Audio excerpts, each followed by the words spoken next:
దీనులు భూమిని స్వతంత్రించుకుందురు, బహుక్షేమము కలిగి సుఖించెదరు.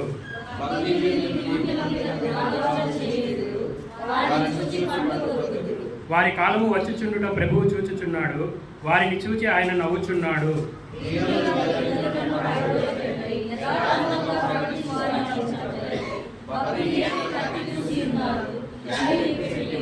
వారి కత్తి వారి హృదయంలోనే దూరును, వారి విండ్లు విరువబడును.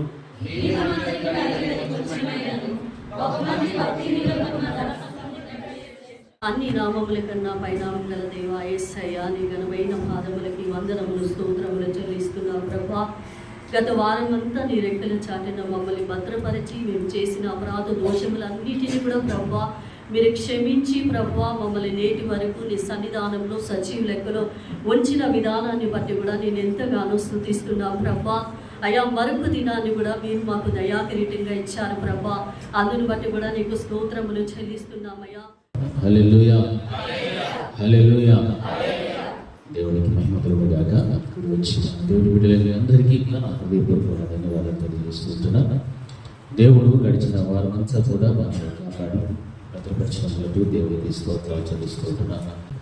ఎందరికో లేనటువంటి ధన్యత ఈ భాగ్యవంతమైన జీవితాన్ని దేవుడు మనకు అనుగ్రహించారు. అందుని బట్టి దేవుడు నామాన్ని స్తుతిస్తున్నాను. హల్లెలూయా, హల్లెలూయా.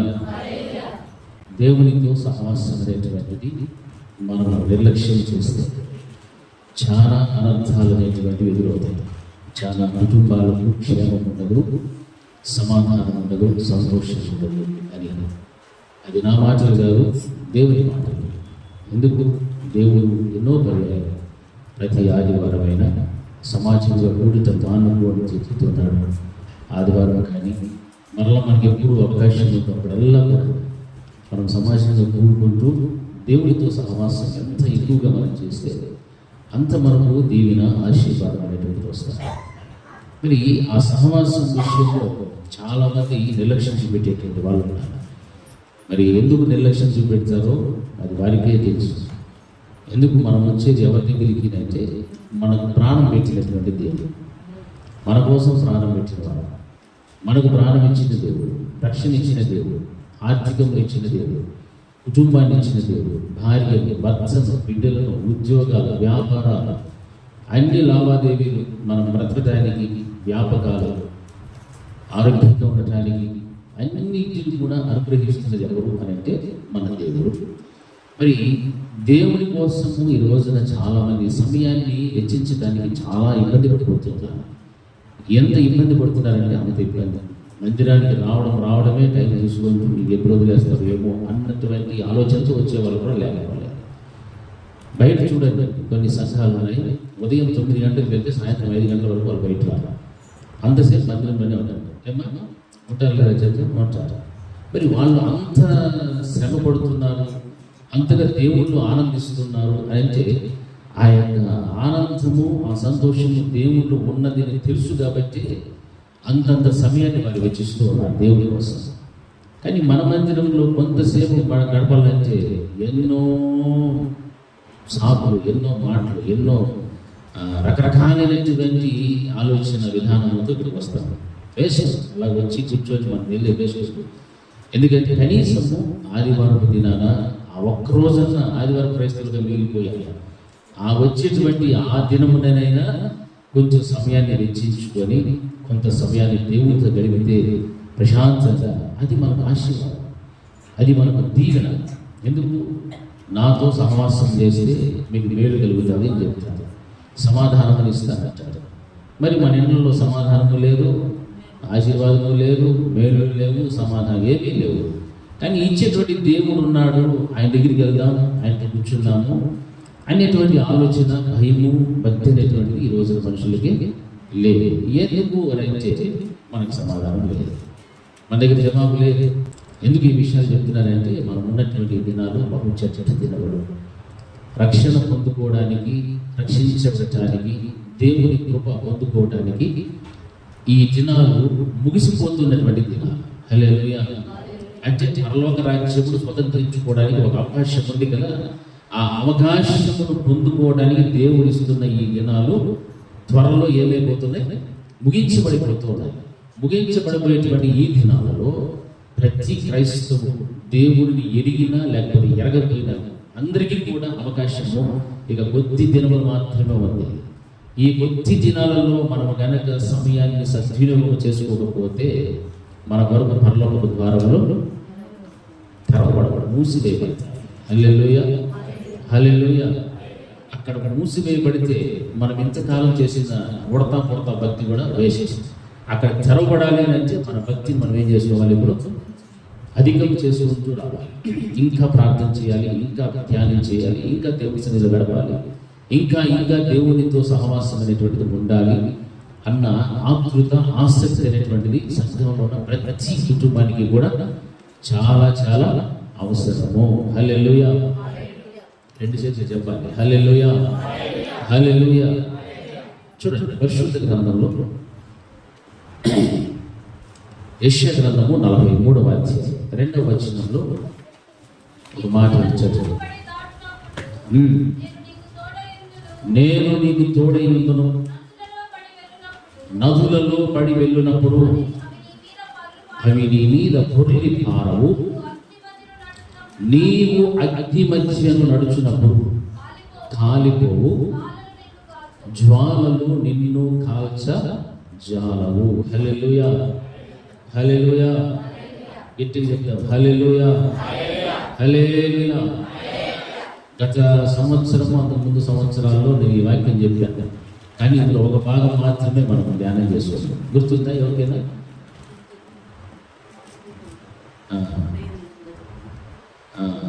హల్లెలూయా, హల్లెలూయా. ఇప్పుడు ఇదే వచనంలో 2వ భాగాన్ని మనం ధ్యానం చేసుకుంటాం. ఏముంది అక్కడ?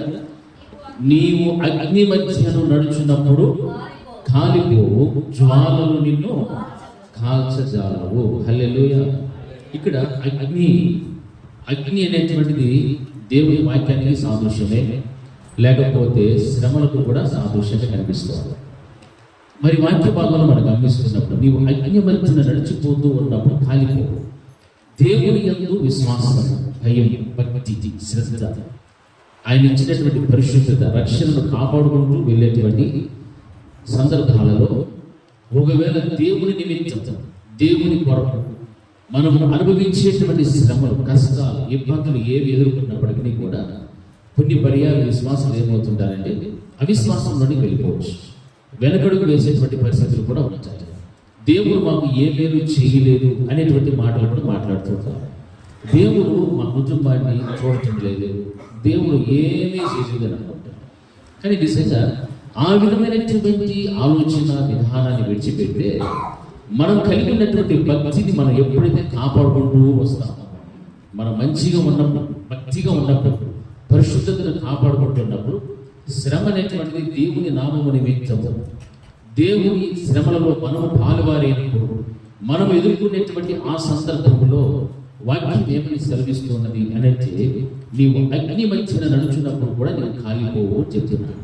అగ్ని లాంటి శ్రమలు, అగ్ని గంధకములు లాంటి ఇబ్బందులు, శోధనలు మనుషుల ద్వారా కానీ సాతాను ద్వారా కానీ నీవు ఎదుర్కొంటూ ఉన్నప్పుడు, ఆ అగ్ని మధ్య నడుస్తూ ఉన్నప్పుడు నీవు ఏమైపోవు అంటున్నాడంటే నీవు కాలిపోవు అని అంటున్నాడు. మనం అనుకోవచ్చు అగ్ని మధ్యలో పోతే మనం కాలిపోవా? ఖచ్చితంగా కాలిపోతాం అని అనుకుంటాం. కానీ వాక్యం సెలవిస్తుంది నీవు అగ్ని మధ్యన నడుచున్నప్పుడు నీవు కాలిపోయేటువంటి ప్రసక్తి లేదు. ఎందుకు అని అంటే నీవు ఏమి కలిగి ఉన్నావు? దేవుని కలిగి ఉన్నావు, దేవుని యొక్క పరిశుద్ధతను కలిగి ఉన్నావు, దేవుని ఆత్మ నీలో ఉంది, నీలో భక్తి కలిగినటువంటి కార్యాలు ఎన్నో ఉన్నాయి. అటువంటిప్పుడు ఎదురేటువంటి దేవుని కొరకు ఎదురేటువంటి శ్రమలను, కష్టాలను, శోధనలు ఎదుర్కొంటున్నావు. అందులో పడిపోవడానికి దేవుడు ఏమాత్రం కూడా నీకు అవకాశం ఇవ్వకూడదు. ఒకవేళ మనలో భక్తి లేనప్పుడు, మనలో పరిశుద్ధతను కోల్పోయినప్పుడు, రక్షణను కోల్పోయినప్పుడు, దేవుడు ఇచ్చినటువంటి సమస్త విధములైనటువంటి భక్తికి సంబంధించిన కార్యాలలో భక్తి ఈనదులోనికి వెళ్ళిపోయినప్పుడు నీవు శోధనలో పడుతూ ఉంటావు, శ్రమలలో పడుతూ ఉంటావు. అవి ఏ శ్రమలు, ఏ శోధనలు అని మనం ప్రశ్న వేసుకుంటే అవి దేవుడి చేతివి కాదు, మనంతట మనము వాటిని ఏం చేసుకున్న వాళ్ళము కొని తెచ్చుకునేటువంటి శ్రమలు, మనంతట మనము కొని తెచ్చుకునేటువంటి శోధనలు అవి. తద్వారా కుటుంబం ఏమవుతూ ఉంటుందంటే ఇబ్బంది పడుతూ ఉంటారు. తద్వారా కుటుంబము చాలా సమస్యలకు లోనవుతూ ఉంటారు. తద్వారా కుటుంబంలో సమాధానం పోగొట్టుకొని, నెమ్మదిని పోగొట్టుకొని, సంతోషం లేక ఒక సరైనటువంటి ప్రేమ ఆప్యాయత అనేటువంటివి కోల్పోయి ఇటు దేవునికైనను కుటుంబీకులకైనను దూరస్తులైపోతుంది. ఎవరి దారి మారితే అన్నటువంటి దౌర్భాగ్యమైన భయంకరమైన స్థితిలోకి వెళ్ళిపోయినటువంటి ఆ సందర్భాలు కూడా చాలా ఎదురవుతూ ఉంటాయి. అయితే నువ్వు నిజముగా దేవుని కలిగి జీవిస్తున్నప్పుడు, నీవు నిజముగా దేవుని యందు భయభక్తులకి విశ్వాసంగా నీవు జీవిస్తున్నప్పుడు, నీ జీవితంలోనికి ఎదురయ్యేటువంటి సమస్యలు, శోధనలు ఎన్ని వచ్చినప్పటికీ కూడా, అగ్ని వంటి శ్రమలు వచ్చినా నీవు అందులో నుంచి కాలిపోవు, కానీ దాని ప్రభావం అనేటువంటి నీ మీద పడదు. కానీ పడినా నీవు అందులో ఏమైపోమంటున్నది? కాలిపోవు. హల్లెలూయా. ఆ అగ్ని గంధకములలో వచ్చేటువంటి అగ్ని జ్వాలలో నేను ఏం చేయజాలను? కాల్చజాలను. హల్లెలూయా, హల్లెలూయా. ఈ రోజున దేవుడు మనతో మాట్లాడేటువంటి మాట, మనం భక్తి పరులమే అయితే ఈ రోజు నిజంగా మనం ఎదుర్కొంటున్నటువంటి ఈ సమస్యలు, ఈ శోధనలు, ఈ ఇబ్బందులు ఎందుకు వస్తున్నాయి అని మనం ప్రశ్న వేసుకోవాలి. నా ఇంటిలో సమాధానం లేకపోవడానికి కారణమేమి? నా భర్తకు నాకు మధ్య సరైనటువంటి ప్రేమ లేకపోవడానికి కారణమేమి? నా పిల్లలకు తల్లిదండ్రులకు మధ్య సమాధానం లేకపోవడానికి గల కారణమేమి? లేకపోతే సమాజంలో కానీ, సంఘంలో కానీ, పనిచేసే స్థలాల్లో కానీ ఒక సరైనటువంటి స్థితిగతులు నాకు కలుగుకపోవడానికి గల కారణమేమి అని మనం ఆలోచన చేస్తే, వాక్యం ఏమంటుందంటే, నీవు అగ్నిలో ఉన్నప్పటికీ కూడా అగ్ని జ్వాల నేను కాల్చుకుని నీవు కాలిపోవాలండి. కానీ కాలిపోయేటువంటి పరిస్థితి, కాలిపోతున్నావు, మాడిపోతున్నావు, మసిపోతూ ఉన్నావు, కానీ పేరు మాత్రం ఎవరు పెట్టుకున్నావు? యేసుక్రీస్తు ప్రభువు వారి పేరు పెట్టుకున్నావు. కాలిపోతున్నావు, అగ్ని జ్వాలను కాల్చి వేస్తున్నాయి. కారణాలు ఏమిటంటే, మనంతటా మనము కొని తెచ్చుకున్న సమస్యలు, మనంతటా మనము పడిపోయినటువంటి శోధనలు, మనలో దాచుకున్నటువంటి బలహీనతలే ఈ సమస్యలకు, ఈ శోధనలకు, ఈ యొక్క శ్రమలకు సాదృశ్యంగా కనిపిస్తూ ఉన్నాయి. ఈరోజు మనం ప్రశ్న చేసుకోవాలి, నా ఇంటిలోనైనా, నా వ్యక్తిగత జీవితంలోనైనా ఇటువంటి శ్రమ, శోధన అనేటువంటిది ఎదురవుతూ ఉన్నది. సమాధానమైన స్థితిలో నాకు, నా బిడ్డలకు మధ్య లేదు, లేకపోతే నా బిడ్డల కుటుంబాలలో లేదు, నా భర్తకు నాకు మధ్య లేదు అని నువ్వు గ్రహించడం లేదు. ఏ కారణము? ఎందువల్ల ఇటువంటి శ్రమలలోనే నేను ప్రవహిస్తున్నాను, ఈ శ్రమల గుండానే నేను ప్రయాణం చేసి ఉన్నాను అనేటువంటి ఆలోచన ఈ రోజున క్రైస్తవుడికి కాస్తైనా మేల్కొల్పినటువంటిది కలగకపోతూ ఉన్నది. కారణం ఏంటంటే, వీరి యొక్క మనోనేత్రములకు అపవాదిన సాతానుడు గుడ్డితనాన్ని కలుగు చేశాడు. కాబట్టి వారు ప్రవర్తిస్తున్న ప్రవర్తన సరైనటువంటిది, వారు నడుస్తున్న త్రోవలు సరైనటువంటివి, సిగ్గుపడాల్సిన విషయంలో అతిశయిస్తూ జీవిస్తూ ఉన్నారు. ఇటువంటి దౌర్భాగ్యమైన స్థితిలో ఉండటానికి కారణం ఏమిటంటే, అపవాదిన సాతానుడు వాడు కలుగు చేసేటువంటి క్రియలు, వాటిలో ఉన్నటువంటి తత్వం అంతా కూడా మనుషులకి పూర్తిగా వారు పంపివేసి మనుషునికి దేవునికి మధ్య ఎడబాటు అనేటువంటి వాడు కలుగు చేస్తూ ఉన్నాడు. హల్లెలూయా, హల్లెలూయా. మరి వాక్యం సెలవిస్తుంది, నీవేం చేసినప్పుడు, నీవు అగ్ని మధ్యను నడుచున్నప్పుడు కూడా కాలిపోవు, అగ్ని జ్వాలలు నిన్ను కాల్చజాలవు అంటారు. మరి సమస్యలు, శోధనలు, ఇబ్బందులు వస్తున్నాయి, మా కోసం మీరు ఏం చేయాలంటున్నాము? ఏం చేయాలి? బా చెప్పాలి, నోరు తెరిచి చెప్పాలి. మా ఇంట్లో ఏం లేదంట. మొదట ఒకటి, మా ఇంట్లో ఇంకోటి లేదు. ఏం లేదు? సంతోషం లేదు. మా ఇంట్లో చెప్పండి, మా ఇంట్లో సమాధానం లేదు, సంతోషం లేదు, ఆరోగ్యం లేదు, ఆర్థికం లేదు, మా ఇంట్లో ఆత్మీయత కూడా లేదు. ఇది మాత్రం ఎవరు చెప్పారు? మా ఇంట్లో ఆత్మీయత లేదు ఎవరు చెప్పి ప్రార్థన చేస్తున్నారు? బాబుతో ఉంటారా? మా ఇంట్లో ఆత్మీయత లేదు, నా జీవితంలో ప్రార్థన లేదు, నా జీవితంలో వాక్యం లేదు, నా జీవితంలో వాక్యానుసంగా బ్రతికేటువంటి స్థితి నాకు లేదు, నా కోసం మీరు ప్రార్థన చెయ్యండి అని చెప్పుకొని ప్రార్థించుకునేటువంటి వాళ్ళు ఉన్నారా? లేకపోతే ఓన్లీ దేహ సంబంధం, ఫిజికల్ ఫిట్నెస్ కోసం, ఫిజికల్గా మనకు ఎలా ఉండాలో, ఎలా సిద్ధపడాలో, ఎలా స్థిరపడాలో, ఎలా భవిష్యత్తు ఉండాలో దానికోసమే మనం మాట్లాడతాం, ప్రయాసపడతాం తప్ప ఇక ఆత్మ సంబంధమైనటువంటి ఎదుగుదల కోసము, ఆత్మను ఆనందింపజేసేటువంటి కార్యాల కోసము, అంతర్గత పురుషుని బలపరచుకోవడం కోసం ఎప్పుడైనా మన జీవితంలో ఒక ప్రార్థన విన్నపమైన పెట్టామా? నేను మిమ్మల్ని అడుగుతాను, పెట్టామా లేదా? నిలమా పెట్టినావు. వెరీ గుడ్, హల్లెలూయా. ఆత్మ సంబంధమైన విషయాల గురించి చింత ఏమైనా మనకు ఉందా? మనం ప్రశ్న చేస్తాం. అలాంటి చింతన మనకుంటే నిన్ను అగ్ని జ్వాలలు ఏం చేయవు? కాల్చజాలవు. హల్లెలూయా, హల్లెలూయా, హల్లెలూయా. నీకు శ్రమ, కష్టము, శోధన వచ్చినప్పుడు నీతో పాటు ఎవరు ఉండాలి? ఎవరున్నారమ్మా? గట్టిగా చెప్పండి. మీరు చెప్పారు కరెక్టే. ఎవరున్నాలా? కుర్చీలో వాళ్ళు చెప్పాలి. ఎవరున్నాలా? హల్లెలూయా. దేవుడు ఉండాలి. దేవుడు ఉండాలి అంటే ఆయన ఎటువంటి వాడు? ఆయన ఏం కొన్నాడు? ఆయన అవన్నీ నీలో ఉంటే అప్పుడు ఆయన నీ దగ్గరికి వస్తాడు. నువ్వు చీకటిలో బ్రతుకుతూ కష్టం వచ్చిందంటే ఆ చీకటి దగ్గరికి దేవుడు వస్తాడా? వస్తాడా? ఆయన ప్రేమ చూపించినంత చూపించాడు. ఎంత చూపించాడు? ప్రాణం పెట్టి అంత చూపించాడు. అయినా విలువ లేకుండా, దేవుడు అంటే భయం లేకుండా, భక్తి లేకుండా, ఏమాత్రము కూడా కొంచెం కూడా దేవుని సన్నిధి అంటే భయం లేకుండా, శ్రమ వచ్చింది, బాధ వచ్చింది, కష్టం వచ్చింది, దేవుడు నా పక్షాన లేదే, దేవుడు నాకు ఏ మేలు చేయలేదే, దేవుడు నన్ను మర్చిపోయినాడు అని దేవుని మీదనే ఈరోజు మనుషులు ఏం చేస్తున్నాడు? నిందలు వేసేటువంటి దౌర్భాగ్యమైన స్థితిలో ఉన్నాడు. హల్లెలూయా, హల్లెలూయా, హల్లెలూయా.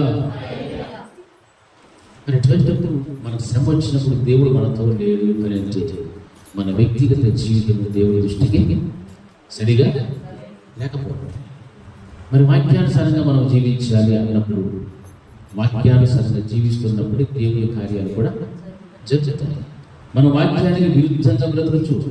వాక్యములు ప్రక్కన పెట్టి, వాక్యములకు లోపడకుండా, వాక్యములు తిరస్కరిస్తూ, వాక్యం చెప్పే బోధకులను తిరస్కరిస్తూ, వాళ్ళు తప్పుతాలను ఎదుగుతూ, లోపాలను కనిపెట్టుకుంటూ, అవి ఇవి పనికి మరి శబ్దంతో లోపల పెట్టుకొని సమాధానం లేనప్పుడు, శ్రమ వచ్చినప్పుడు, శోధన వచ్చినప్పుడు, కష్టం వచ్చినప్పుడు, బాధ వ్యాధి వచ్చినప్పుడు నన్ను ఎవరు పట్టించుకోలే, దేవుడు నాకు ఏమాత్రం న్యాయమో చేయలే. నింద ఎవరిది? మీది. ఎవరి మీద వేసేది నింద? దేవుని మీద. తప్పులు చేసింది ఎవరు? మనమే తప్పులు చేస్తాం, మనమే నిందలు చేస్తాం. కానీ దేవుడికి మాత్రం మనం ఏం చేస్తున్నాడు? ప్రేమిస్తుంది ఉన్నాడు. హల్లెలూయా. మాకు గట్టి చెప్పాలి. హల్లెలూయా, హల్లెలూయా. మరి ఈ విధంగా మన యొక్క క్రైస్తవ జీవిత ప్రయాణం ఎలా కొనసాగుతుందో మనం ఆలోచన చేసుకోవాలి. నీవు అగ్ని మధ్యలో నడుచున్నప్పుడు కాలిపోవు. ఇది సామాన్యమైన విషయం కాదు. మనం చదివేసినంత ఈజీ కాదు. దాన్ని ఒక్కసారి మన జీవితంలో అనుభవిస్తేనే దాని యొక్క రుచి ఏమిటో మనకు తెలుస్తుంది. కష్టం వచ్చినానికే కష్టం విలువ తెలుస్తుంది. బాధ వచ్చినానికే బాధ విలువ తెలుస్తుంది. రోగం వచ్చినానికే ఆ బాధ అనేటువంటిది అర్థమవుతుంది. ఏమి లేకుండా అన్నీ బాగున్నాయి అని మనం ఉన్నప్పుడు ఎవరైనా కష్టంలో వాళ్ళ బాధను మనం అర్థం చేసుకుంటామా? చేసుకోమే. ఎందుకు చేసుకోము? ఆ బాధలు నువ్వు పడలేదు కాబట్టి. ఒకవేళ పడి ఉండి నీకు మంచి మనసు ఉంటే బాధ అనిపించేటువంటి వారిని మనం ఏం చేస్తాం? ధైర్యపరుస్తాం, చేతనైనంత సహాయం చేస్తాం. హల్లెలూయా, హల్లెలూయా, హల్లెలూయా, హల్లెలూయా. మరి అలాంటప్పుడు ఇటువంటి కార్యాలు ఏవి కూడా మన జీవితంలో చేయకపోవడానికి కారణాలు ఏమిటంటే, నీవు అగ్ని మధ్యను నడచడానికి లేకపోతే నడుస్తూ ఉన్నప్పుడు కాలిపోతూ ఉన్నావంటే నీలో దేవుడు కోరుకునేటువంటి యథార్థమైన జీవితము, దేవుడు కోరుకునేటువంటి పరిశుద్ధత, దేవుడు నీకు ఇచ్చిన రక్షణను కాపాడుకోకపోవడమే వీటన్నిటికీ కూడా మూలమైన కారణాలు. హల్లెలూయా. మనల్ని మనం ప్రశ్న చేసుకోవాలి. ఈ రోజున ఈ యొక్క సమాధానం లేదు, సంతోషం లేదే, నా కుటుంబం ఎందుకు ఇట్లా అయిపోయింది అని మనము ఆలోచించుకొని దేవుని మీద నిందలు వేయడం కంటే మొదట మనం ప్రశ్న వేసుకోవాలి. నేను దేవుని విషయంలో ఎప్పుడైనా ఎక్కడైనా తప్పు చేస్తూ ఉన్నానా? ఏ విషయంలో అయినా పొరపాటు చేస్తున్నానా? తప్పిపోయానా అని ప్రశ్న చేసుకుంటే విత్ ఇన్ సెకండ్లో దేవుడు నీకేం చేస్తాడు? దాన్ని తెలియపరుస్తుంది లేదా? 100% తెలియపరుస్తుంది. అది తెలియపరచడానికి మనిషికి ఈ రోజున తన మనసును ఏం చేసుకోవడం లేదు, అంగీకరించడం లేదు. ఎందుకు నాకు ఈ బాధ, ఎందుకు ఈ కష్టం వచ్చింది తెలుసుకోవడం లేదు, గ్రహించడం లేదు.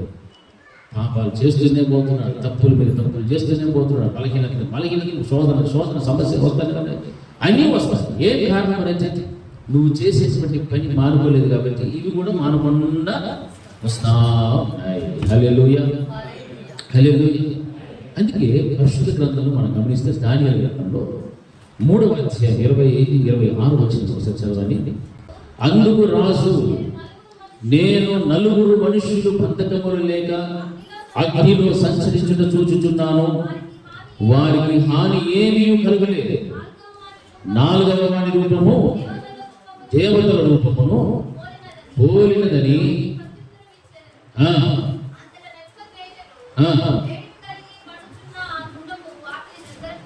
వచ్చి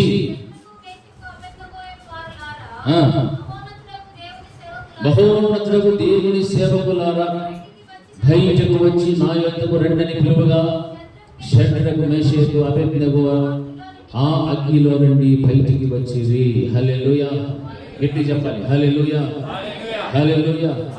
ఈ యొక్క షడ్రకు మేషకు అబేద్నెగో అనేటువంటి వారు ఈ ముగ్గురు కూడా యూదులను బబులోను దేశంలోని రాజకార్యములు విచారించడానికి నియమింపబడినటువంటి వ్యక్తులు. వీరు దేవుని యందు చక్కని భయం భక్తి కలిగినటువంటి బిడ్డలు.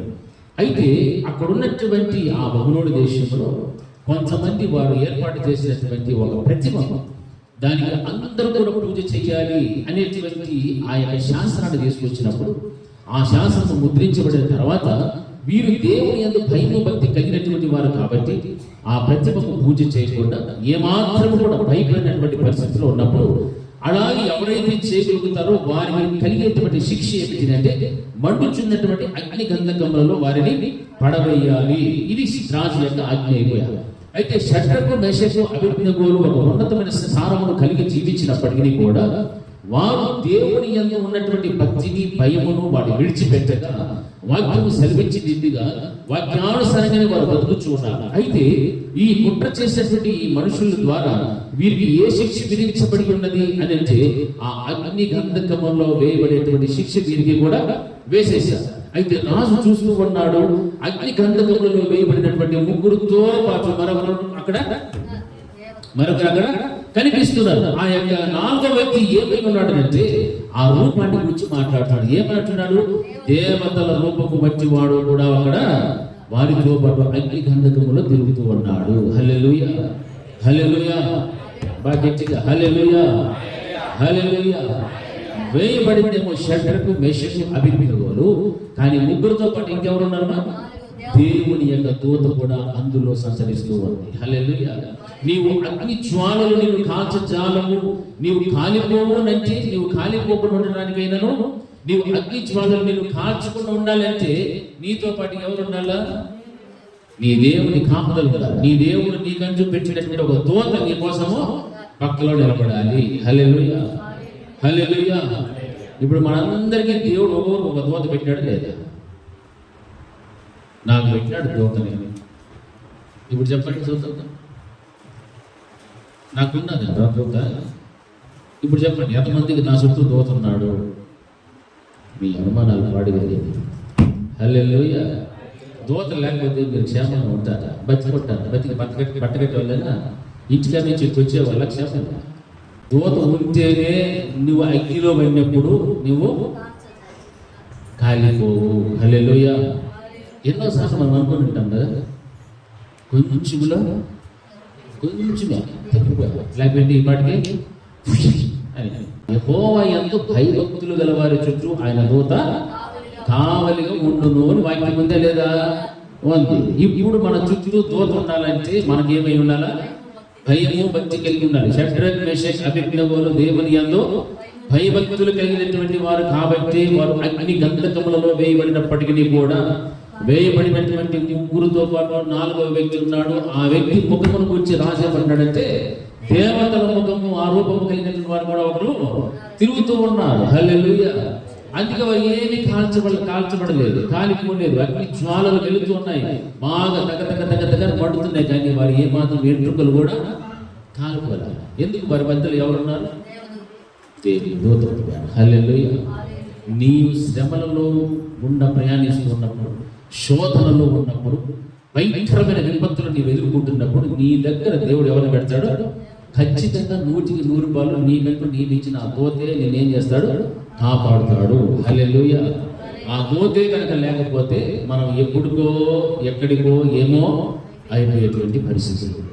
అయితే దేవుడు నిజంగా శాశ్వతమైన ప్రేమ కలిగాడు కాబట్టి మనము ఆయన జ్ఞాపకం చేసుకోకపోయినా ఇంకా దేవుడు మనకి ఏమి ఇస్తున్నాడంటే సమయాన్ని ఇస్తున్నాడు.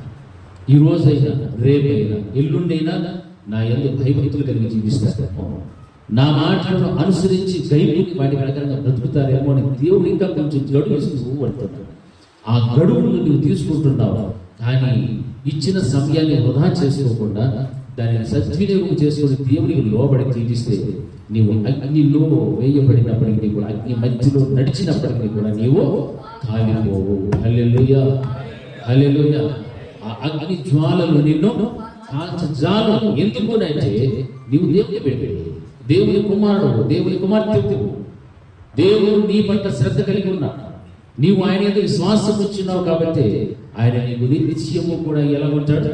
తోడుగా ఉండేటువంటి వాడే. నిన్ను విడువను ఎన్నడను ఎడబాయని సెలవిచ్చిన దేవుని వాగ్దానములను స్వతంత్రించుకునేటువంటి ఆ ఔన్నత్యమైనటువంటి స్థితిని దేవుడు మనందరికీ కూడా ఇవ్వాలి. ఇవ్వాలి అంటే ఆయన మాట ప్రకారం మనం ఏం చేయాలి? జీవించడం నేర్చుకోవాలి. హల్లెలూయా, హల్లెలూయా. అందుకే ఆయన 26వ వచనంలో మనం గమనిస్తున్నప్పుడు ఆ గుండము వాక్య దగ్గరకు వచ్చి శద్రకు మెషకు అబేద్నెగోను వారులారా వారిని గురించి రాజు పాడుతున్నాడు తెలుసా? మహోన్నతులకు దేవుని సేవకులారా. మన దేవుడు ఏమై ఉన్నాడు? మహోన్నతుడు. మహోన్నతుడైనటువంటి దేవుని సేవకులారా, ఆ అగ్ని గంధకములలో మీరు నడుస్తూ ఉన్నప్పుడు నాకు కనిపించినటువంటి ముఖం ఎలా ఉందంటే అది దేవతల రూపమును పోలినది. కాబట్టి మీరు అందరూ కూడా, మీరు ముగ్గురు కూడా ఎక్కడికి రావాలంటే మీరు బయటికి రండి, బయటికి వచ్చి నా ఎదుట రెండని పిలువగా షడ్రకు మెషకు అబేద్నెగో ఆ అగ్నిలో నుండి బయటికి వచ్చింది. హల్లెలూయా. అగ్నిలో ఉన్నప్పుడు నలుగురు, అగ్ని గంధకం నుండి బయటకు వచ్చినప్పుడు ముగ్గురే. కానీ రాజు వేసింది ముగ్గురినే, బయటకు వచ్చింది ముగ్గురే. కానీ మధ్యలో ఎవరు పని చేస్తున్నారు? 4వ స్థానాన్ని తీసుకున్నాడు. హల్లెలూయా, హల్లెలూయా, హల్లెలూయా. 4వ స్థానాన్ని దేవుడు తీసుకున్నాడు. ఎవరి కోసం? ఆయన యందు భయము భక్తి కలిగినటువంటి బిడ్డల కోసం. హల్లెలూయా. ఇప్పుడు దేవుడు మనందరి కోసం విజ్ఞాపన చేస్తూ ఉన్నాడని మనం అనుకుంటాం కదా. తెలుసా?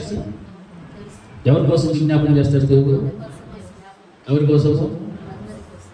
ఎవరి కోసము? ఎవరి కోసము? అది హల్లెలూయా. నా కోసం అనలే, మా కోసం అనలే. ఎవరు ఆయన యందు భయము భక్తి కలిగి బ్రతుకుతారో వారిని కాపాడడానికి దేవుడు చర్చకి ఏం చేస్తున్నాడు? యేసయ్య విజ్ఞాపన ప్రారంభం చేస్తాడు. హల్లెలూయా.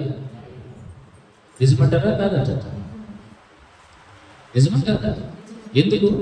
ఆయన స్వర్గము చేత సంపాదించిన సంఘం, ఆ సంఘములో స్థిరముగా ఉన్నటువంటి వారి కోసమే దేవుడు విజ్ఞాపన చేస్తాడు. కానీ అల్లాటప్ప కేసుల కోసం దేవుడు ఏమాత్రం కూడా విజ్ఞాపన చెయ్యడు. హల్లెలూయా, హల్లెలూయా. అల్లాటప్ప విశ్వాసం దేవుడికి అవసరం, పొట్టు దేవుడికి అవసరమే లే. గింజగా ఉంటేనే గింజ కోసం దేవుడు ప్రయాసిస్తాడు. ఆ గింజను ఒక రోజు ఎక్కడ తీసుకొని పోవాలని? కొట్టులోని, అంటే పరలోకంలోనికి తీసుకెళ్తాడు దేవుడు. అక్కడ విజ్ఞాపన చేస్తాడు. హల్లెలూయా. ఆయన పొరపాటు పడేది, నేను ప్రార్థన చేయకుండా నా కోసం ఎవరు చేస్తా ఉన్నాడు? చేస్తాం. నేను తండ్రి దగ్గరే మాట్లాడుతాను. అప్రాలు నీ ప్రేయర్ వెళ్తాను అనుకోలేదు. మోసపోతాను. ఎవరు ఆయన ఎందుకు భయము భక్తి కలిగి జీవిస్తూ ఈ లోకంలో ఆయన కొరకు శ్రమలు అనుభవిస్తారో, నిందలు అవమానాలు పాలవుతారో, ఆయన నామమును బట్టి దూషించబడతారో వారి ధన్యులు. వారి కోసం దేవుడు పరలోకంలో తండ్రి ఎంత విజ్ఞాపన చేస్తూ ఉంటాడు. హల్లెలూయా. అంతేగాని మీకోసం నేను చేస్తే పరలోకానికి పోరు, లేకపోతే నీ కోసం నీ పక్కలు చేస్తే పరలోకానికి పోవు, లేకపోతే నీకున్న కష్టాలు పోవు, బాధలు పోవు. ఇవన్నీ చేయగలిగినటువంటి సమర్థవంతుడు ఎవరు? యేసుక్రీస్తు ప్రభుల వారు ఒక్కరే. హల్లెలూయా, హల్లెలూయా. నేను ప్రార్థన చేస్తే బాగైపోయింది అనేది తప్పు. కార్యం చేసేది ఎవరు? దేవుడు. మనం ఎవరికి కృతజ్ఞత చెప్పాలా? దేవునికి చెప్పుకోవాలి. దేవునికి కృతజ్ఞతాస్తుతులు చెల్లించడం మనకు ఎంతైనా ప్రాముఖ్యమైనటువంటి విషయం. ఒకవేళ మనుషులకు కృతజ్ఞత చెప్పామనుకోండి, దేవునికి రావాల్సిన ఘనత ఎవరికి ఇస్తున్నాం? మనిషికి ఇస్తున్నాం. దేవుడు ఏమన్నాడు? నాకు చెందవలసిన ఘనత నేను ఎవరికి కూడా చెందనివ్వను. దేవుడి స్టేట్మెంట్ ఇచ్చాడు. అట్లాంటప్పుడు మనుషులు ఏం చేస్తారు? ముఖస్థుతి కోసం, వారిని పొగడడం కోసం, గొప్పగా మాట్లాడడం కోసం అబ్బా బాబా బాబా బాజా అనుకుంటారు. లేదు, అలా చెయ్యి. మన జీవితంలో ఏ చిన్న అద్భుతం జరిగినా, ఆశ్చర్యకరం జరిగినా అది ఎవరికి మహిమ కలగాలి? దేవునికే మహిమ కలగాలి. హల్లెలూయా, హల్లెలూయా.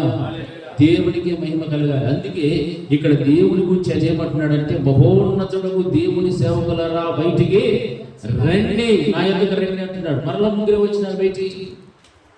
లోపల వేసింది ముగ్గురినే, బయటకు వచ్చింది ముగ్గురినే. కానీ శ్రమ వచ్చినప్పుడు, బాధ వచ్చినప్పుడు, వ్యాధి వచ్చినప్పుడు అక్కడ మీతో పాటు నివసించేటువంటి వారు ఎవరు? దేవుడు. హల్లెలూయా. దేవుడు తన దూతల పంపుతాడు. ఆయన పంపి కార్యం జరిగించాలి అంటే ఆయన యందు నీకేమై ఉండాలా? భయము భక్తి కలిగిన జీవితం ఉండాలి. హల్లెలూయా. ఆయన మహిమపరచబడాలి, ఆయనకే ఘనత చెందాలి. ఇలాంటి ఇంకా అద్భుత ఆశ్చర్యకరమైన కార్యాలు మన అందరి జీవితంలో కూడా జరగాలి అంటే మనము దేవుని ఏమై ఉండాలి? భయభక్తులు కలిగిన జీవితంలో మనం జీవిస్తే నీవు కాలిపోవు, అగ్ని జ్వాలలు కూడా నేను కాల్చాలి. అందుకే ఆ మహోన్నతుడైనటువంటి దేవుడు చెప్పేటువంటి వాగ్దానం ఏమై ఉన్నదంటే, యెహోవా యందు భయభక్తులు గలవారు చుట్టూ ఆయన దూత కావలిగా ఉండును. హల్లెలూయా, హల్లెలూయా. ఆయన దూత కావలిగా ఉండి వారిని ఏం చేస్తారంటే రక్షించును, కాపాడును. హల్లెలూయా, హల్లెలూయా, హల్లెలూయా. మరి అంత గొప్ప ఉన్నతమైనటువంటి దేవుడు మనకు ఉన్నప్పుడు మనం ఎంత ధన్యులము, ఎంత అదృష్టవంతులు మనం ఒకసారి ఆలోచన చేసుకోవాలి. చాలా చాలా మనం సంతోషించదగినటువంటి విషయం. మనుషులు మనకి ఎవ్వరు కూడా ఎప్పటికీ కూడా సహాయము చెయ్యజాలరు. హల్లెలూయా.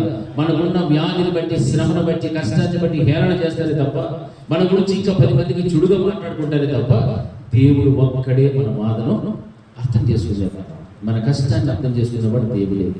మనకున్నటువంటి సమస్యల నుంచి విడుదల కలుగు చేసేవాడు కూడా దేవుడు ఒక్కడే. హల్లెలూయా, హల్లెలూయా. అటువంటి దేవుని యందు మనకి ఏముండాలా? భయం భక్తి. ఆ భయం భక్తి ఎక్కడ నేర్చుకుంటావు? దేవునితో సహవాసం చేస్తే అక్కడ నేర్చుకుంటావు. నువ్వు సహవాసానికే రాకుండా నువ్వు దూరంగా వెళ్తే ఆయన యందు నీకు ఏమి లేనట్టు? భయభక్తులు లేనటువంటి జీవితం. భయం భక్తి నువ్వు దేవునితో సహవాసం చేస్తే వస్తావు. వాక్యం నీకు అర్థం అవ్వాలంటే ప్రార్థన బాగా చేయాలి. మోకాలు వేసి ప్రార్థన చేయాలి. బాగా మోకాలు వేసి ప్రార్థన చేయాలంటే వాక్యాన్ని బాగా ధ్యానించాలి. ఈ రెండింటికి ఉన్న ఈ అవినాభావ సంబంధం ఎవరైతే దాన్ని అనుసరిస్తారో వారు భక్తి కలిగిన జీవితంలో ఉన్నతమైనటువంటి స్థానంలో దేవుడు అన్ని పెడతారు. హల్లెలూయా, హల్లెలూయా. అంటే నీవు దేవునితో మాట్లాడటం, దేవుడు నీతో మాట్లాడటం, దేవుడు నీవు దేవుడు. ఈ ఇద్దరి మధ్య మూడో వ్యక్తి రాకూడదు. మూడో వ్యక్తి వస్తే ఏమైపోతామా? మూడో వ్యక్తి కనుక మన మధ్యకి వస్తే ఏమవుతామా? మూడో వ్యక్తి ఎక్కడొచ్చాడు? ఎక్కడొచ్చాడు? ఆదాము వాళ్ళ దగ్గర వచ్చింది. ప్రారంభ మొట్టమొదటి కుటుంబంలో వచ్చింది ఎవరు? మూడో వ్యక్తి వచ్చాడు. ఆ మూడో వ్యక్తి వచ్చినప్పుడే అక్కడ ఏం అయిపోయింది? అంత పాడాడు. ఎవరిని చేశాడు? సదనపూర్లో దేవుడు కలిసేటువంటి సమయాన్ని పోగొట్టుకోండి, ఆశీర్వదించబడిన భూమిని పోగొట్టుకోండి, శపించబడిన భూమిలోనికి రావాల్సిన పరిస్థితి వచ్చింది. కారణము మూడవ వ్యక్తికి అవకాశం ఇచ్చిన కారణాన్ని బట్టి. ఇది జ్ఞాపకం పెట్టుకోవాలి. హల్లెలూయా. మూడవ వ్యక్తికి గనక ఆ ఆలోచనకు గనక మనము స్థానం ఇస్తే చాలా చాలా చాలా ప్రమాదము. ఇప్పుడున్నటువంటి ఈ స్థితి కంటే దౌర్భాగ్యమైన స్థితిలో వెళ్ళిపోవాల్సిన పరిస్థితులు వస్తాయి. పత్రికల్లో బాగుంది ఒక మాట ఉంది కదా, సువార్త భాగాల్లో, అపవిత్రాత్మ పట్టినటువంటి ఒక మనిషిని వాడు విడిచిపెట్టి వెళ్ళిపోయిన తర్వాత అది ఊడ్చి అమర్చి ఉండడం చూచి అది ఎక్కడ కూడా ఉండటానికి నివాసం లేక తిరిగి నేను విడిచిపెట్టి వచ్చిన నా ఇంటికి వెళ్ళదని అనుకుని వచ్చి చూసినప్పుడు అది ఊడ్చి అమర్చి ఉండడం చూచి అది వెళ్ళి దానికంటే మరి చెట్టమైన 7 దయ్యాలు తీసుకొచ్చి అందులో కూసలు పెట్టి ఆ 7 ఇదొకటి 8 కలిపి ఆ మనిషి మొదటి స్థితి కంటే కడపటి స్థితి చాలా చెడ్డదిగా. హల్లెలూయా. ఆ స్థితిలోనికి రాకూడదు. మూడో వ్యక్తి కుటుంబంలో ఉండకూడదు, సంఘంలో కూడా ఉండకూడదు, సంఘానికి సంబంధించిన కార్యాలలో కూడా మూడో వ్యక్తి ప్రవేశము ఉండకూడదు. హల్లెలూయా, హల్లెలూయా, హల్లెలూయా. మూడో వ్యక్తికి నువ్వు ప్రాధాన్యత ఇస్తున్నావనంటే పతనానికి నీవే దారి తీసుకుంటున్నావని గుర్తుపెట్టుకుంటావు. అప్పుడు కాలుస్తాయి అగ్ని జ్వాలలు, కాలిపోతావు. కారణం తెలియదు.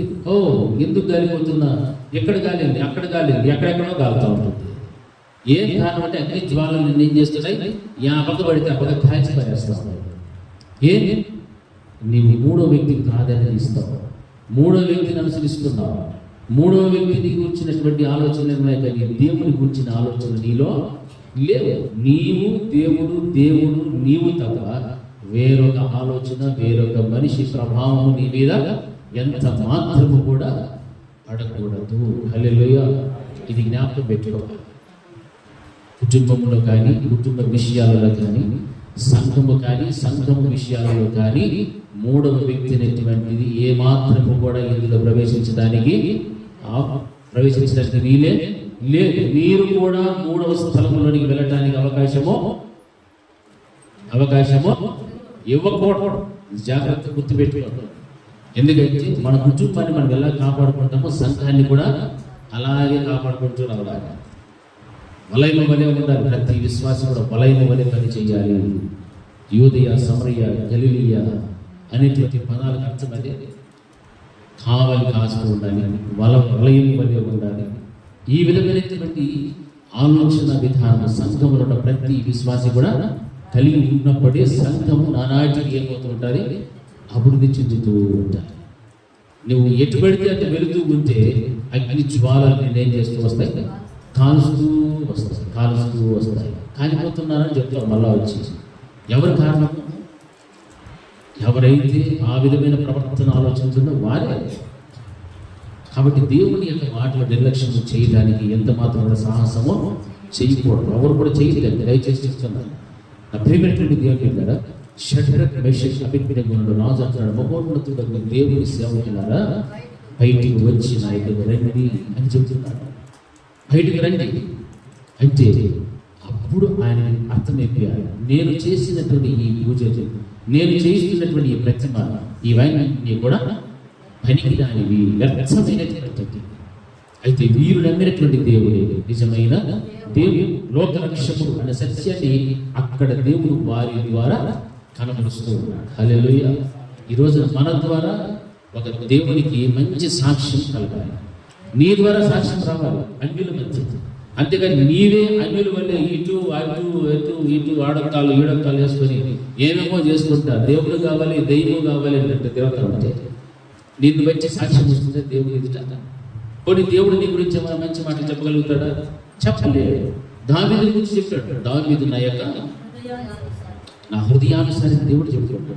ఎందుకంటే అతనిలో ఉన్నటువంటి ఆ మంచి గుణంగా, ఆ మంచి లక్షణాల గురించి దేవుడు అంత చక్కగా మాట్లాడుతున్నాడు. ఈరోజు మన జీవితంలో దేవుని ద్వారా ఒక మంచి సాక్ష్యం సంపాదించుకునేటువంటి ఆత్మీయత ఉంది అని మనం ప్రశ్న వేసుకోవాలి. అలా వేసుకుంటున్నప్పుడే మళ్ళీ మనం సరి చేసుకోవడానికి ప్రయాసపడుతూ ఉంటాం.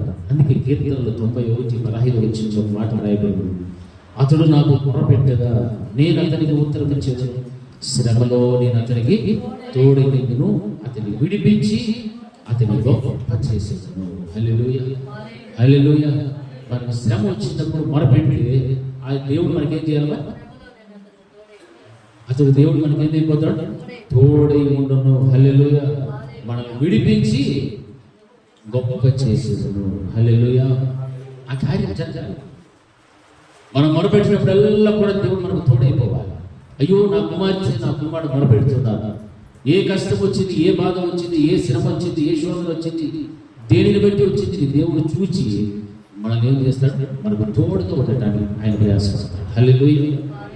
అందుకే 1 పేతురు రాసిన పత్రికలో 4:12 మాటలు చూడండి. ప్రియులారా, మిమ్మల్ని శోధించుటకు మీకు కలుగుచున్న అగ్ని బట్టి మహాశ్రమను గురించి మీకు ఏదో ఒక వింత సంభవించినట్లు ఆశ్చర్యపడకుడి. హల్లెలూయా. చదువు.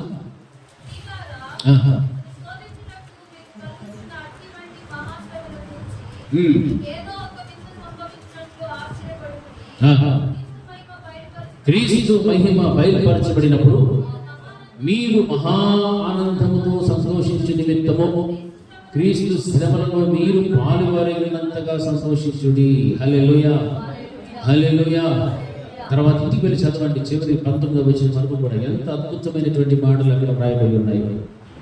ప్రియులారా, మిమ్మల్ని శోధించుటకు మీకు కలుగుచున్నటువంటి అగ్ని వంటి మహాశ్రమను గురించి మీకు ఏదో ఒక వింత సంభవించినట్లు ఆశ్చర్యపడద్దు.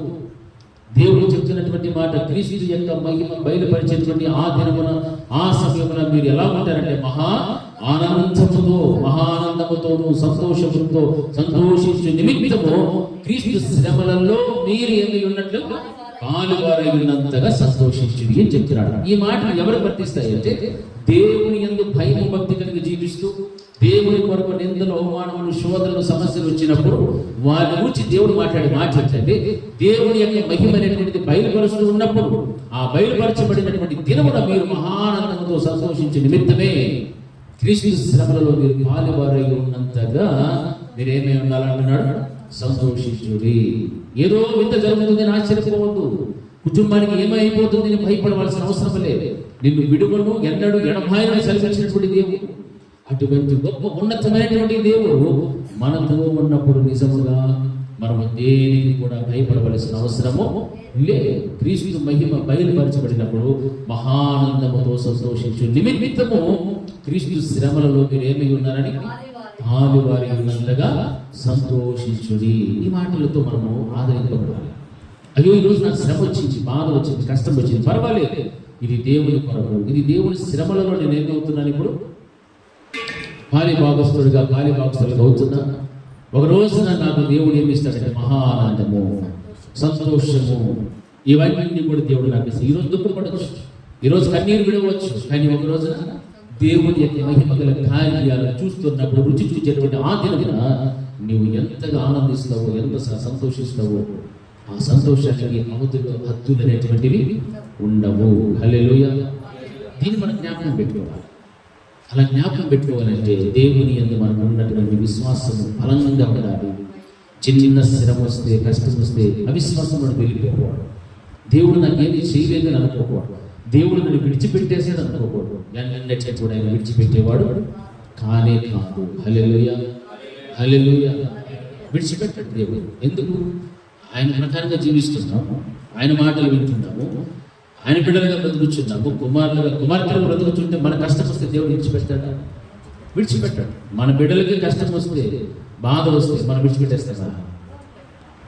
సమస్య లేదు, విడిచిపెట్టాడు. దానికంటే కూడా మనకంటే మన దేవుడు మనల్ని ఎంతగా ప్రేమించాడు? ప్రాణం పెట్టినంతగా ప్రేమించాడు, పెట్టేశాడు ప్రాణం. ఆయన ప్రాణం పెట్టి ప్రేమిస్తున్నాడంటే మన ప్రేమ ముందు ఆయన ప్రేమ చాలా గొప్పది.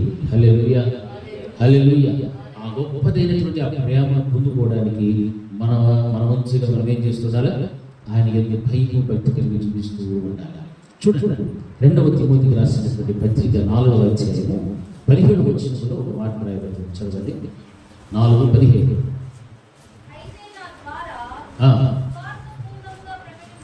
సువార్త పూర్ణముగా ప్రకటింపబడి నిమిత్తమును అన్యజనులందరూ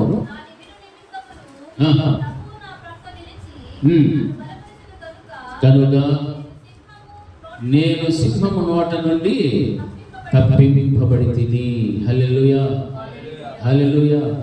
కీర్తనల గ్రంథంలో కూడా మనం గమనిస్తున్నట్లయితే అక్కడ ఇదే మనకు కనిపిస్తాయి. 22-23 వచనాల్లో గురుపోతు, సింహము, వాటిని గురించి అక్కడ ప్రస్తావిస్తూ, అంటే వాటి నుండి తన ప్రాణమును కాపాడినటువంటి దేవునికి కృతజ్ఞతాస్తుతులు చెల్లిస్తూ ఉన్నాడు. ఇక్కడ రాయబడిన ఈ మాటలు గమనిస్తే, నా ద్వారా సువార్త పూర్ణముగా ప్రకటింపబడి నిమిత్తమును అన్యజనులందరూ దాని విను నిమిత్తమును ప్రభువు నా ప్రక్క నిలిచి నన్ను బలపరచును గనుక నేను సింహము నోట నుండి తప్పింపబడి తిని. హల్లెలూయా. నా ప్రక్క నిలిచి అనడానికి ఇక్కడ అర్థం ఏమిటంటే నా పక్షమున నిలబడి, నా పక్షం.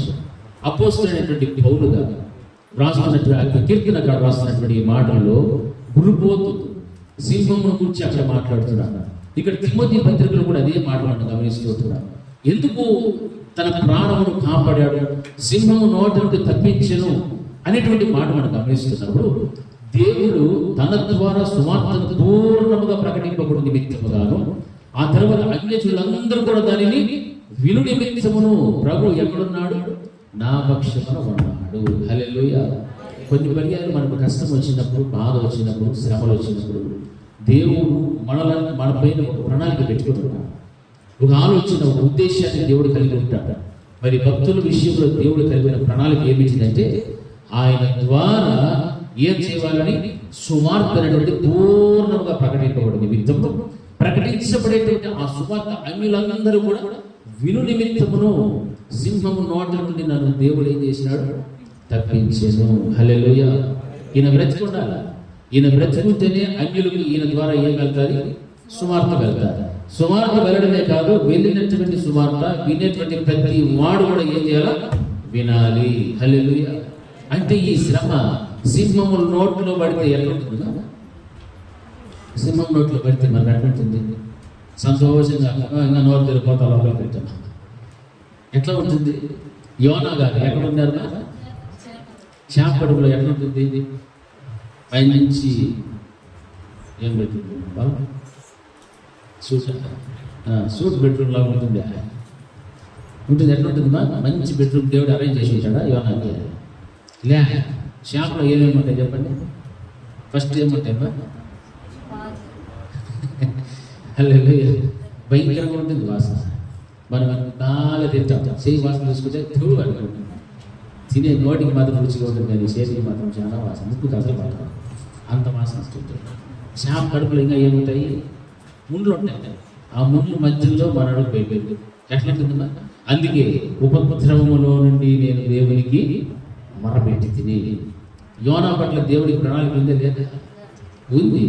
ఆడ వేసి ఆ నుంచి మళ్ళీ గడ్డకేసి అల్లా ఆ నుంచి ఏడు పంపించినాడు నినివే పట్టణానికి. చెప్పిన పని చేయకపోతే దేవుడు తెలియదా? ఎట్లా మార్చుకోవాలో తెలియదా? మనల్ని కూడా మార్చుకునే దేవుడు తెలియదా? చెప్పిన మాట వినకపోతే ఆడ పిండంలో ఆడ పిండేస్తాడు, ఆడ మట్టికాయలో ఆడేస్తాడు, ఆడ ముచ్చల్లో ఆడకొస్తాడు.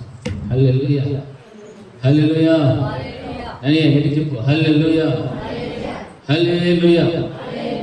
పెండక ముందే మట్టికాయలు వేసుకోకముందే దేవుని మాట మేమే పోవాలా?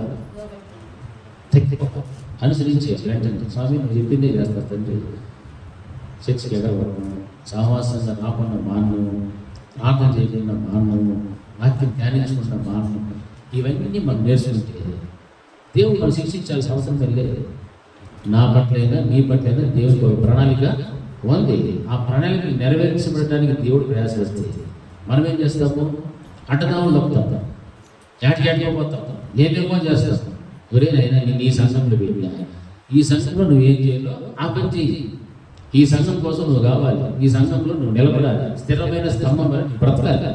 అది దేవుడు మనకి చెప్పాలి. లేదు నినివే పోమంటే ఏడిపోయా ఆడ బాగుంటుంది అనేసి వాడికి వాడలో పోయినంత మాత్రాన దేవుని కంచిని మరుగైపోయినా యోనా? లేదే, దేవుని కంచిని మరుగైపోయాక దేవుడు ఎక్కడ పడేసా? ఆ మహాసముద్రంలో పెద్ద శాప కడుపులోనికి పంపించాడు. ఇంక దాకా ఏడు దాకా అంటాడు. హల్లెలూయా. అగాధ జలములు, ఉపద్రవము, అంత భయంకరమైన పరిస్థితులు ఎదురవుతాయి. దేవుని మాట వినకుండా, చెప్పిన చోట ఉండకుండా, వెళ్ళకుండా చేస్తే ఇట్లాగే వస్తాయి. హల్లెలూయా. గట్టిగా హల్లెలూయా, హల్లెలూయా. ఈ విషయాన్ని బట్టి యోనాకి ఏమొచ్చింది? ఒక గ్రహింపు వచ్చింది. వచ్చింది లేదా? వచ్చింది కాబట్టి మళ్ళీ నోరు మూసుకొని ఏడిపోయా పోయా. కానీ ఈ రోజు ఉన్న క్రైస్తవ సమాజానికి మాత్రం ఏం రాదు, కొంచెం కూడా గ్రహింపు రాదు. ఎందుకు నాకు ఇట్లా ఉండాలి అని అనుకోరు. ఉపద్రవంలోకి వెళ్ళిపోయినా కానీ సిగ్గు రాదు, ఏమీ తెలియదు. ఎందుకు నాకు ఈ బతుకు, ఎందుకు నా స్థితి? ఓ దేవుడు చెప్పింది నేను చేయలే, దేవుడి మాట ఉల్లంఘించిన, ఆజ్ఞను అతిక్రమించి బ్రతుకు చూడడం, సంఘంలో చేయాల్సిన కార్యాలు చేయడం లే, సంఘంతో ఎలా ప్రవర్తించాలో ప్రవర్తించడం లేదు, కాపులతో ఎలా ఉండాలో మాట్లాడడం ఎలాగో ఏమీ లే, అన్నీ ఇష్టం వచ్చినట్టు లబలబలబలని ఏదో. అందుకే అని ఒక గ్రహింపు అనేటువంటిది క్రైస్తవులకు కావడం లేదు. ఎక్కడ చూసినా ఈ సంఘమే కాదు, ఏ సంఘంలోనైనా మనుషుని ప్రభావం ఎక్కువవుతుంది. దీని అంతటి కూడా దేవుడు చూసి ఒక రోజున పటపటపటపటాన్ని పెడతాడు. లోపల ఉండే నీళ్ళంతా బయటికి కక్కేది. హల్లెలూయా. తిండి వృత్తికి ఆరేసి పీచి పెట్టి ఇస్త్రీ చేస్తారు. హల్లెలూయా, హల్లెలూయా. దేవుడితో మనం మాట్లాడొచ్చా? కాలిపోతున్నామంటే మాట్లాడుతున్నావు అని అంటాం. అగ్ని జ్వాలలు కాలుస్తూ ఉన్నాయంటే దేవుడితో ఏం చేస్తున్నావు అని మాట్లాడుతున్నాం. దేవుడితో మాట్లాడకూడదు. మళ్ళీ దేవుడు నీతో ఆడుకుంటాడు. హల్లెలూయా, హల్లెలూయా. నేను చాలా మంది చూస్తాను ఈ మధ్య, ఎవరైతే దేవుని సంఘానికి విరోధముగా ప్రవర్తిస్తున్నారో, మాట్లాడుతున్నారు, ఆగిపోతున్నారు, వాళ్ళందరూ మళ్ళీ నాకు ఎంత కనిపించి రకరకాలైనటువంటి బాధలు చెప్తారు. కారణం ఏంటంటే ఆడుకుంటున్నారు దేవుడితో. దేవుడు ఆడుకోవడం మొదలు పెడుతుంది. చాలా జాగ్రత్తగా ఉండాలి. నీవు అగ్ని మధ్యలో నడిచిన నీవు కాలిపోవు. అగ్ని జ్వాలలు నీవు కాల్చాలంటే దేవుడు నీకు ఇచ్చిన ఈ సంఘంలోనే నువ్వు స్థిరంగా ఉండాలి. దేవుడు నిన్ను బలపరుస్తున్న ఈ సంఘంలోనే నీవు దేవుడి యొక్క నమ్మకంగా బ్రతకాలి. దేవుడిచ్చిన ఈ సంఘంలోనే ఆయన యందు భయం కలిగి భక్తి కలిగి వాక్యము ద్వారా నువ్వు బలపడుతున్నప్పుడు, నీ ఆత్మను బలపరుచుకుంటున్నప్పుడు దీనిని కాకుండా విడిచి మరొకరిని అనుసరిస్తే శ్రమలు విస్తారముగా వస్తాయని చెప్తారు. ముందే లేదా శ్రమలు శ్రమలు కొనుక్కోవడానికి కోసం పోకూడదు. శ్రమలు విస్తరిస్తాయి అంటే 1 కాదు 2 కాదు. విస్తరించడం అంటే అల్లుకుపోతుంది అంతే. అందులో నుంచి బయటకు వచ్చే ప్రసక్తే లేదు. చాలా చాలా జాగ్రత్తగా ఉండాలి. క్రైస్తవులు ఏదో మనకు నచ్చిన భక్తి చేసుకొని వెళ్ళిపోవడం కూడా చాలా అంటే చాలా భక్తిగా ఉంది. అందుకే ఆయన ద్వారా సువార్త ప్రకటించబడాలి. అదే సువార్త అనేక మంది అన్యులు వినడం కోసమే సింహపు నోట నుండి ఆయన ఏం చేశాడు? తప్పించినటువంటి దేవుడు. ఈరోజు నన్ను కూడా దేవుడు తప్పించిన మన పూర్వ స్థితిలో పాపము శాపములో ఉంటుంది. అక్కడి నుంచి దేవుడు తీసుకొచ్చి ఇక్కడ పడేసాడు సంఘంలో. అంటే మన ద్వారా ఏదో కొన్ని కార్యాలు సంఘంలో జరిగించుకోవడం కోసం, ఆయన జరిగించుకోవడం కోసమే. అంతేగాని దావీదు కానీ, షడ్రక్ మేషక్ అబేద్నెగో కానీ, దానియేలు కానీ, లేకపోతే ఇంకా ఎవరైనా కానీ భక్తులు దేవుని ప్రణాళికను మించి ఎవరైనా ఏ కార్యాన్ని చేశారు? దేవుడి ఉద్దేశములు ప్రక్కన పెట్టి వారి స్వచిత్తానుసారంగా బ్రతికినటువంటి దాఖలాలోని విజయం సంపాదించుకున్నారా? లేదు.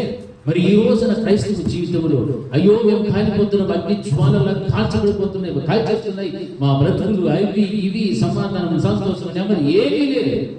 ఏమి కారణం అంటే దేవుని మాటలకు నీవేమవడం లేదు, విధేయత చూపెట్టడం లేదు, దేవునికి భయపడటం లేదు, దేవుని యందు భక్తి కలిగిన జీవితం లేదు, ఆయన ఉండాల్సిన విశ్వాసము నమ్మకం అనేటువంటిది నీవు విడిచిపెట్టేసుకోవాలి. మరి అటువంటిప్పుడు ఈరోజు నాకు వాక్యం ద్వారా హెచ్చరించబడుతున్న నీవు గ్రహించాలి.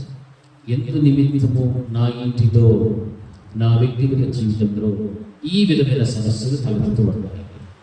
ఎన్ని సంవత్సరములైనా విడిచిపోయినటువంటి బలహీనతలు, ఈ శోధనలు, ఈ బాధలు, ఈ కష్టాలు ఎందుకు ఇలాగే ఉన్నాయి? ఒక్కసారి ఆలోచన చేసుకుంటుంది. పరిశుద్ధాత్మ దేవుడు నీతో మాట్లాడతాడు. అయ్యో ఫలానా కారణం చేత ఫలానా అన్ని చెప్తాడు దేవుడు. అటువంటిప్పుడు నీ పశ్చాత్తాపడి నిజముగా ప్రభువా నీ ఎదుట నీకు పరలోకానికి నిరోధంగా పాపం చేసి వాడు ఒప్పుకుంటే తప్పిపోయిన కుమారుని దేవుని యొక్క ప్రేమ మరలా సంపాదించుకుంటాడు. హల్లెలూయా. తండ్రి ప్రేమిస్తున్నాడు, కానీ కుమారుడే ఆలోచిస్తూ భయపడుతూ వచ్చాడు.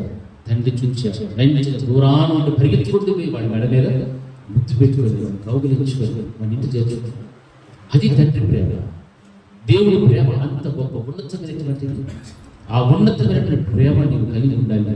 కలిగి ఉన్నప్పుడే అగ్ని జ్వాలనేటువంటివి నిన్ను కాల్చొచ్చు. హల్లెలూయా, హల్లెలూయా, హల్లెలూయా. అందుకే చూడండి చివరికి ఒక మాట చూపిస్తున్న కీర్తన 23:4 వచ్చిందేమో, గాఢాంధకారపు లోయలలో నేను సంచరించినను ఏ అపాయమునకు భయపడను, నీవు నాకు తోడుగిందువు, నీ దుడ్డు కర్రయు నీ దండమును నన్ను ఆదరించును. హల్లెలూయా, హల్లెలూయా. ఎట్టి చెప్తాం? హల్లెలూయా, హల్లెలూయా. గాఢాంధకారపు లోయలలో నేను సంచరించినను, ఏమొచ్చినా భయమైనటువంటిది ఉంటుంది. ఎందుకు? అక్కడ ఎవరు తోడుకున్నారని? నీవు నాకు తోడు ఇందుకు. ఇది కన్ఫర్మ్ స్టేట్మెంట్. ఎక్కడికి పోయినా నేను నాతో పాటు అక్కడ కూడా ఉంటాను. ఈ మాటలన్నీ కూడా మనం గమనిస్తున్నప్పుడు, లేఖనాలు కూడా మనం గమనిస్తే, ప్రవక్తలు రాసిన గ్రంథాల్లో కూడా నేను అగాధములకు పోయినా నీవు అక్కడున్నావు, నేను ఎక్కడికి వెళ్ళినా కూడా నీవు నాతోనే ఉన్నావు, నేను నీ నుండి తప్పించుకోవడానికి అవకాశం లేదు ప్రభు అని భక్తులు ఒక సందర్భంలో మాట్లాడుతున్నారు. గాఢాంధకారపు లోయలను సంచరించిన ఏ అపాయాలకు కూడా భయపడి, ఎందుకంటే నీవు నాకు తోడైందువు. షడ్రక్ మేషక్ అబేద్నెగోలకు తోడుగా దేవుడు తన దూతను పంపాడు.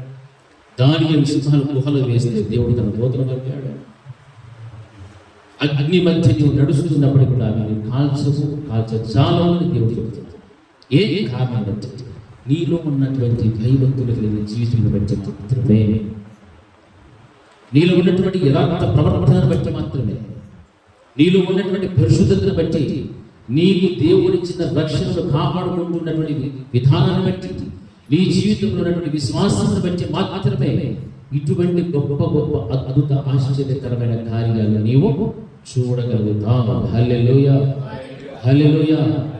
అంతేగాని మనలో భక్తిహీనతలోనికి వెళ్ళిపోయి, భక్తిహీనత కలిగినటువంటి మాటలు మన మాట, భక్తిహీనత కలిగిన వ్యక్తిత్వం మనం కలిగి జీవిస్తూ, అయ్యో నాకు శ్రమ, నాకు బాధ, నాకు కష్టం, నాకు ఇబ్బంది అని మనం దేవుడి మీద నిందలు వేయడం మంచిది కాదు. దేవుడు మనకు అన్ని నేర్పిస్తున్నాడు, అన్ని చెప్తున్నాడు. ఇది మంచి, ఇది చెడు. అందుకే దేవుని మాటలు తప్ప మన మధ్య మూడవ వ్యక్తి ప్రభావం ఉండకూడదు. హల్లెలూయా. చాలా ప్రమాదంలో పడాల్సిన పరిస్థితులు వస్తాయి, జ్వాలలు కాలుస్తాయి, కాలిపోయేటువంటి పరిస్థితులు వస్తాయి. మూడో వ్యక్తికి కనుక అవకాశం ఇస్తుంది. నీవు దేవునితో మాట్లాడు, దేవుని పాదాల చెంత పొరపెట్టు, దేవుడు నీతో మాట్లాడతాడు. వాక్యాన్ని ధ్యానించి వాక్యాన్ని బ్రతకడానికి ప్రయాసపడు. అంతేకాని మరొకరిని, దేవుని యెహోవాను విడిచి మరొకరిని అనుసరించి వారికి శ్రమలు విస్తరిస్తాయని చెప్పినటువంటి ఆ మాటను జ్ఞాపకం చేసు. ఆ రోజున అవ్వమ్మ ఆదాము కూడా అడగలేదు, ఆదాము దగ్గర కూడా పర్మిషన్ తీసుకున్నారు. సాతాను వచ్చింది, సాతానికి ఏమి ఇచ్చేది? అవకాశం ఇచ్చింది. వెంటనే ఏం చేసిందంటే తిన్నది, పాపం చేసేసి భర్తను కూడా పాపంలో నట్టింది. అప్పుడే వారికి అర్థమైంది మేము ఏమై ఉన్నాము. హల్లెలూయా, హల్లెలూయా. అంతవరకు తెలియదు. నిష్కల్మషమైనటువంటి, నిష్కపటమైనటువంటి ఆ స్థితి అంతా కూడా వారు పోగొట్టేసేసారు. వారు ఏమైపోయారో, ఏమై ఉన్నారన్నటువంటి సత్యాన్ని సాతాను గుర్తు చేశారు. ఎందుకంటే వాడు వాని వైపులకు వాడిని ఏం చేసేసా వశపరచుకోవాలి. కాబట్టి అప్పుడు వాడే వాని క్రియలేదు వీరికి బాగా తేట తెల్లగా తెలిసిపోయారు. హల్లెలూయా, హల్లెలూయా. అలాగే మనలో ఉన్న బలహీనతలు, మన పాపాలు, మనకున్న హేయమైన క్రియలు, వీటన్నింటినీ నువ్వు చూసి తెలిసి కూడా నువ్వు చేస్తూ ఉంటావంటే సాతాను కాడికి పూర్తిగా నేను ఏమైపోయావని వెళ్ళిపోయావు.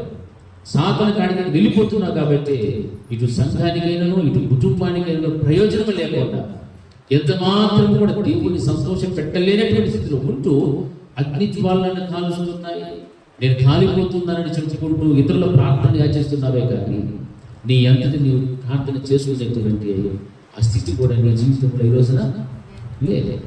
ఏ కారణం అంటే యెహోవా యందు భయం బట్టి లేకపోవడమే. హల్లెలూయా, హల్లెలూయా. ఆ స్థితిలో నుండి మనం బయటికి రావాలి. అప్పుడే వాక్యం చదివిస్తే అగ్ని మధ్య నీవు నడిచిన నీవు కాలిపో, అగ్ని జ్వాలలు నిన్ను కాల్చచాలవు. హల్లెలూయా, హల్లెలూయా, హల్లెలూయా. ఈ వాగ్దానం దేవుడు మన అందరి కుటుంబాలకు కూడా దేవుడు గురించి పొందునుగాక. ప్రార్థన చేస్తున్నాను. మోకరించిన వీలున్న ప్రతి ఒక్కరు కూడా మోకరించారు. మహోన్నతులైన మా తండ్రి స్తోత్రాలు చెల్లిస్తున్నాను. ఈ మంచి సమయంలో నీ మాటలతో దేవా మీరు మమ్మల్ని ఎంతగానో హెచ్చరిస్తూ ఆదరిస్తున్నటువంటి ఈ అగ్ని మధ్య నడిచినప్పుడు కూడా కాలిపు అగ్ని జ్వాలను కాల్చి జాలను చెప్తున్నాం. మరి మీ యందు భయం భక్తి కలిగిన వారి చుట్టూ విరోధ భావన ఉందని చెప్తున్నాం. శత్రువు విశేష అభిజ్ఞాన జీవితంలో దేవా అగ్ని గంధకములలో వేయబడినప్పుడు ఆ ముగ్గురితో పాటు 4వ స్థానాన్ని ప్రభావ మీరు తీసుకున్నారు. వారి ఎంత మాత్రం కూడా కాలిపోకుండా అగ్ని జ్వాలలో వారిని కాల్చి వేయకుండా ప్రభావ దేవ క్షేమంగా తల్లి వారి మరణ బయట తీసుకొచ్చారు. అటువంటి ఉన్నతమైనటువంటి బలవంతుడు ప్రభావ, ఆ బలవంతుడైనటువంటి మిమ్మల్ని తండ్రి కలిగిన మేము ఎంతో ధన్యులు. మా యొక్క వ్యక్తిగత కుటుంబ జీవితాలలో దేవా మిమ్మల్ని ఆశ్రయించేసి మరొకరిని ఆశ్రయిస్తూ శ్రమలు విస్తరించుకుంటూ ప్రభావ ఈ విధంగా ఎంతో మంది కుటుంబాలు మీకు దూరం అయిపోతూ ఉన్నారు. ప్రతి వారి అందు కూడా మీ ఎంతో భయం భక్తిని పుట్టించచ్చు ప్రభావ. మీతో సహవాసం చేయడానికి ప్రభుత్వం విత్తబడిన వాక్యం ప్రతి హృదయ అంతరంగంలో కూడా ఆయన ఫలించు ప్రభుత్వం యేసు నామములో ప్రార్థించి జరుగుతున్నాము. నా ప్రాణమా యెహోవాను సన్నిధించు, నా అనుసరింపబడుతున్న సమస్తమైన పరిశుద్ధ నామమును సంసించు, యెహోవాను సంసించు. ఆయన చేసిన ఉపకారములలో దేనిని మరొకము. మన తండ్రి అయిన దేవుని ప్రేమ, కుమారుడైన యేసుక్రీస్తు యొక్క కృప, పరిశుద్ధాత్ముని యొక్క అన్యోన్య సహవాసం ఇప్పుడు ఎల్లప్పుడూ నిత్యం నిరంతరం సదాకాలం ఆయన కృపా సమాధానం మనకు మన కుటుంబములకు తోడి నడిపించునుగాక. ఆమేన్. అందరికీ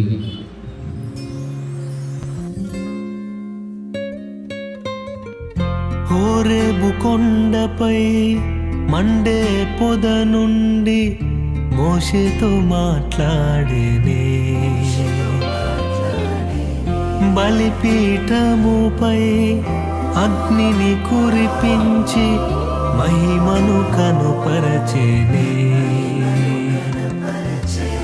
శద్రకు మేషాకు అబేద్నెగోలను అగ్నిలో ఉండియే కాపాడనే.